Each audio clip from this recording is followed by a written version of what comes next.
हाल ही में राज्य सरकार ने एक सरकारी आदेश जारी किया है। सरकार अगले 2 महीनों में सभी योजनाओं पर 270,000 करोड़ रुपए खर्च करने जा रही है। यह सरकारी योजनाओं का विशेष प्रचार अभियान नहीं बल्कि चुनाव का प्रचार प्रतीत होता है। ऐसा प्रतीत होता है कि ये योजनाएं सार्वजनिक खजाने का उपयोग खुद को बढ़ावा देने के लिए करना है। चुनाव के नतीजों की भविष्यवाणी से सत्ता पक्ष अब बेहद डरा हुआ है। सत्ताधारी पार्टियां जितना ज्यादा प्रचार करेगी, आम लोगों के मन में गुस्सा उतना ही बढ़ेगा। ऐसा आरोप एनसीपी शरद पवार गुट के नेता जयंत पाटील ने लगाया है।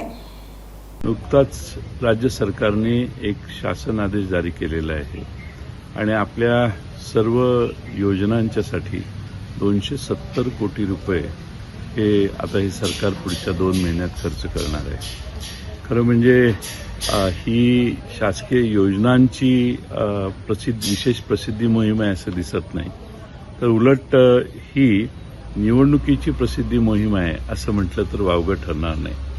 आपला स्वतःचा प्रचार करण्यासाठी सरकारी तिजोरी वापरण्याचा एक कार्यक्रम या सरकारने हातात घेतलेला दिसतोय। निवडणुकीच्या निकालाचा अंदाज आल्यामुळे सत्ताधारी पक्ष आता प्रचंड खटाटोपात आहे आणि येन केन मार्गाने स्वतःची प्रसिद्धी करून जनतेच्या समोर राहण्याचं काम हे सरकार करतंय। जेवढी सत्ताधारी पक्ष स्वतःची प्रसिद्धी करतील तेवढी सामान्य जनतेच्या मनात त्यांच्याबद्दल राग वाढत जाईल असा मला विश्वास आहे। आज राज्याची परिस्थिती काय आहे? रस्त्याची एकीकडे चाळण झालेली आहे, नवे रस्ते जे बांधले यांनी त्याला भेगा गेलेल्या आहेत, एसटी महामंडळाचे बसेसची अवस्था बिकट झालेली आहे, शेतकऱ्यांना वेगवेगळ्या अडचणींना सामोरं जावं लागत आहे, पीक विम्याचे नवे प्रश्न तयार झालेले आहेत, पीएचडीचे विद्यार्थी या राज्यात आंदोलन करतायत आणि हे सगळं करत असताना राज्यावर 8 लाखापर्यंत कर्जाचा बोजा गेला आहे। तरीही सरकार 270 कोटी रुपये हे फक्त आणि फक्त पुढच्या 1.5-2 महिन्यात प्रसिद्धीसाठी वापरणार आहे। याचा अर्थ वर्तमानपत्र आता उघडायची गरजच नाही, प्रत्येक पानावर यांचेच फोटो आणि यांच्याच जाहिराती।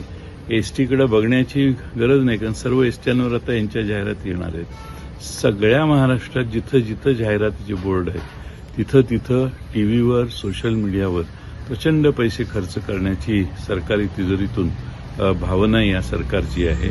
खरं म्हणजे महाराष्ट्रातल्या जनतेने याचा पुन्हा एकदा विचार केला पाहिजे। यांच्या योजना या महाराष्ट्रातल्या जनतेसाठी नाहीत, यांच्या स्वतःचं पुनर्वसन करण्यासाठी आहेत, याची आज ते जाहिरात करतायत आणि म्हणून याचा राष्ट्रवादी काँग्रेस शरदचंद्र पवार पक्ष निषेध करतो।